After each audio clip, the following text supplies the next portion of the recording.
Hai, Assalamualaikum and a very good morning. So hari ini kita akan bersara dalam siri Chemical dengan misi Organic Chemistry Made Simple. Seterusnya untuk soalan yang keempat, we need to draw the structure of J, K, L and M as well as N in the following reaction scheme.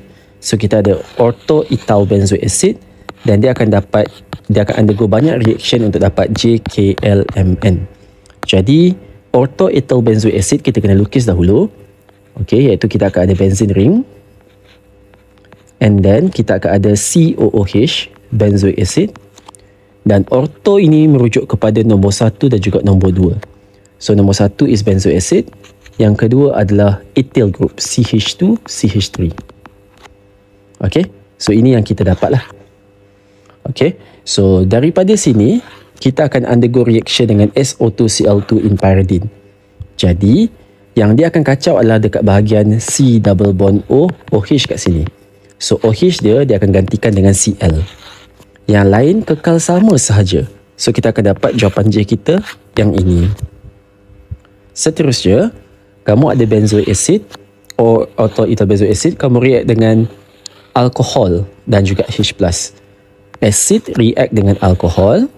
Acid react dengan alkohol, kamu akan dapat ester. Kamu buang H, kamu buang OH dekat sini. Jadi, you akan dapat C double bond O daripada sini.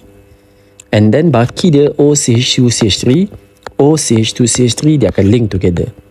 Okay, bahagian lain kamu copy balik sahaja macam biasa. So, selesai untuk K. Seterusnya, untuk L, dia akan undergo reaction with K2Cr2O7, H3O+. Jadi dia akan undergo process of oxidation. So bila nak oxidation, dia kena ada benzylic hydrogen. Bahagian COOH ni dah oxidize. Jadi kita tak akan kacau dah. Kita akan kacau dekat bahagian sini.